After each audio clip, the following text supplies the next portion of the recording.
I've seen that what puts people off the most when starting Candida Cleanse is finding a good sugar substitute. In today's video, I'll introduce you to 10 sweeteners that you can use on Candida Cleanse and 5 more for when you start reintroducing foods. If you care to know more about Candida overgrowth and the process of natural healing, make sure to download my free guide. Now, before we move on, there's a very important issue to address. Don't think for a moment that you can beat Candida overgrowth by simply substituting the tons of sugar that you've been eating, if that's true in your case, with Candida diet-friendly sweeteners and that be it. You need to understand that the dependence on the sweet taste is an addiction, and that needs to be dealt with. You have to start adjusting your taste buds by gradually decreasing the amount of sweetener you add to your drinks and sweet bites. Did you know that your taste buds renew themselves in every 2 weeks? So you're absolutely not imprisoned by your current habits. Simply give yourself some time and you'll appreciate subtle sweetness very soon. For example, 92% dark chocolate is sweet enough for me. The 71% that my kid has is overly sweet for my taste.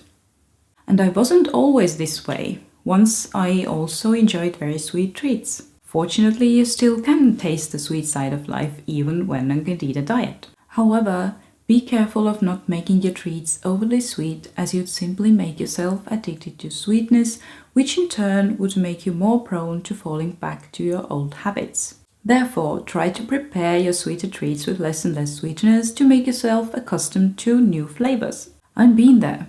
I know that you can eat too much of even the healthier treats. However, your body really thrives on real foods like vegetables, legumes, leafy greens, nuts and seeds. It does not need the sweeteners. The bottom line is, don't think for a second that you can replace that white sugar or agave syrup with xylitol and keep consuming the same amounts that got you in trouble in the first place. It simply doesn't work that way. You absolutely need to create healthy habits to heal naturally and keep it that way also in the long run. Let's start with Candida Cleanse diet sweeteners. The only whole food Candida Cleanse sweetener that I can think of is almond butter. If you're just coming off sugar, you might not believe it, but give yourself a few weeks and almond butter will actually taste sweet to you.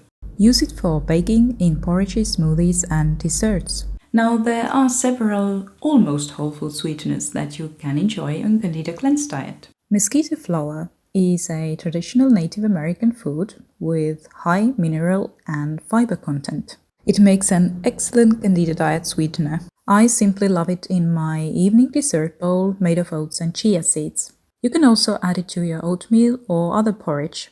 Over the years, I've used mesquite in many recipes on my blog, including cinnamon rolls, caramel sauce, muffins, blondies, cookies and so on. Next up is carob powder, made from the dried pods of the carob tree. One of the benefits of carob powder is that it's a caffeine-free ingredient that can be used as a replacement for cacao powder in brownies, cookies, cakes, candies and smoothies. Carob is less bitter than chocolate and has a roasted, naturally sweet flavor. For this reason, my carob chips are made without any added sugar. Be aware that there is also roasted carob, which is very bitter and therefore cannot be used as sweetener. So look for unroasted or lightly roasted carob. The color should be light brown. The use of carob is almost identical to mesquite powder. However, carob is a bit more versatile in the sense that you can make delicious chocolatey looking bakes and desserts without the need to add any other sweeteners. Not to mention the usual porridges and dessert bowls. Moving on to monk fruit powder, or more precisely monk fruit juice powder. Be aware though, most sellers provide artificial sweeteners, including monk fruit extract, which is absolutely not the same as monk fruit juice powder. If it is the real thing, it will have 400 calories and 1 gram of fiber per 100 grams of powder. Now, it's claimed to be 8 times sweeter than regular sugar. Unfortunately, I can't vouch for that because I haven't tried it myself. Other than that, use it in baking or to add sweetness to smoothies, desserts and porridge bowls. We have a few more powders to go, so let's move on to Yacon powder. Derived from the Yacon root, a South American tuber that tastes like an apple. Yacon powder is mildly sweet and has an aftertaste if you eat the pure powder. However, when mixed into foods, it's not distinguishable. It's definitely not for sweetening your hot or cold drinks. Instead, use it as all the other powders in desserts, porridges, and baking. And the last powder sweetener is lucuma powder. Nicknamed the gold of the Incas, lucuma has been used as a traditional remedy in South America for centuries. It also offers a relatively good amount of both soluble and insoluble fiber. Mix lucuma powder into desserts, smoothies, and ice creams and use in baking. There is one last, almost whole food sweetener suitable on Candida cleanse, and that is naturally sweet plant milk. Usually that's oat milk. Rice milk is not recommended because of its arsenic content.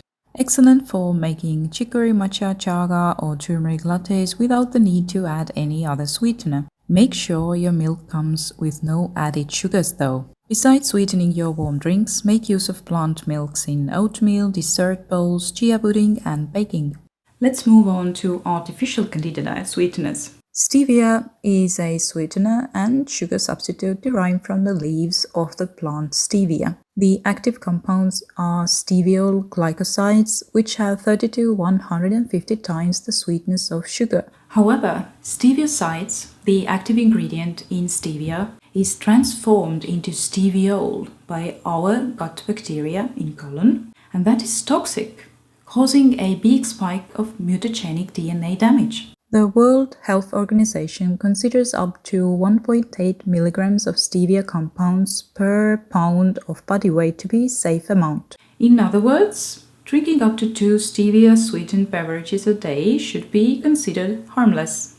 Stevia comes in 2 forms: dried and powdered stevia leaves and liquid stevia extract.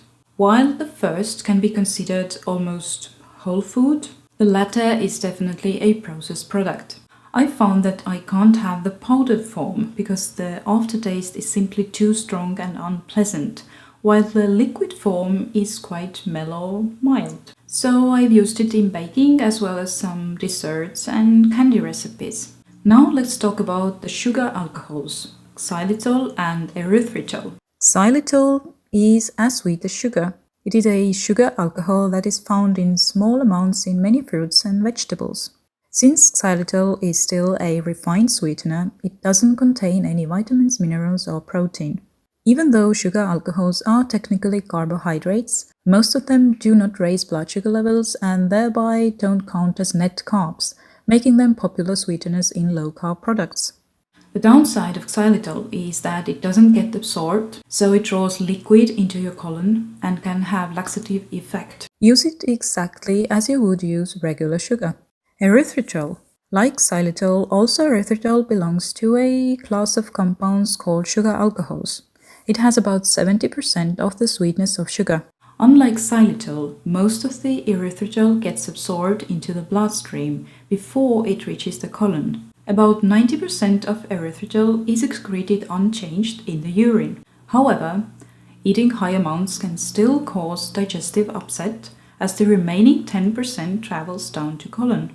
One study showed that 50 grams of erythritol in a single dose increased nausea and stomach rumbling. However, feeding studies providing up to half gram per pound of body weight show that it is very well tolerated. So unless you're eating massive amounts at a time, you are unlikely to get an upset stomach. At first, erythritol was considered harmless by Dr. Greger's standards. However, recent research has shown that it may even be helpful as it contains antioxidants. Again, use as regular sugar. As it's a bit less sweet than sugar, you might need a larger quantity though. That is, per every tablespoon, add an extra teaspoon. Before we move on to reintroduction phase, let me tell you which were my favorite cleanse phase go-to sweeteners. For desserts and baking, I loved and still do mesquite and carob. And the bright side is, those actually are beneficial for you with all their mineral and fiber content. Sometimes I also have lucuma, but as it's more expensive, I rather have it as a rare treat. When it comes to artificial sweeteners, I consumed quite a lot of Xylitol in 2016-17, as I didn't know about Erythritol back then. Fortunately, my stomach handled it quite well. However, now I've switched to Erythritol and overall use it a lot less. Very rarely, I also add liquid stevia to some of my recipes, for example, chocolate candies. I don't sweeten my drinks at all, only using barista kind oat milk for my matcha lattes, and that is totally enough. When you're okay to start reintroducing foods back into your diet, also the list of sweeteners stretches out a bit. In particular, you'll be able to enjoy a larger number of whole food sweeteners. In addition to almond butter, you can now try peanut butter and/or cashew butter, the latter being especially sweet to my taste. If store-bought, make sure they come with no additives. Applesauce and also unsweetened pear jam, easy to make at home, or get store-bought, making sure it's unsweetened. I excluded this from the list of Candida Cleanse Diet sweeteners because applesauce made of green apples wouldn't taste sweet even to me. However, in reintroduction phase, you can start experimenting with sweeter varieties and use it in your oatmeal, dessert bowls and baking. Pumpkin puree is a step forward from applesauce in terms of sweetness. To my trained palate, it's very sweet. The sweetest winter squash is butternut squash. Make puree with steamed or oven-baked pumpkin. Don't start with the sweetest variety when reintroducing though. It'd be wiser to first try less sweet winter squashes and then move your way up to butternut squash. Watch how I make a delicious mousse with pumpkin puree as the main ingredient. When you've successfully reintroduced pumpkin, you can move on to sweet potato. Make sweet potato muffins, brownies, mix it into your oatmeal or whip up a delicious dessert. And continuously moving up on the sweetness scale with persimmon and mango puree. Again, you can use those the same way as applesauce and pumpkin puree, but be careful when first reintroducing and start with small quantities. Excellent in porridges and desserts like raw buckwheat ricotta, chia pudding or oatmeal. Banana is up next. Its glycemic load greatly depends on the ripeness of the fruit. Therefore, when you start reintroducing bananas, choose greener ones first and then move on to the riper ones. By the way, green bananas are an excellent source of resistant starch. Once more, make use of it in baking, porridges and desserts. Which ones are the healthiest sweeteners on Candida diet?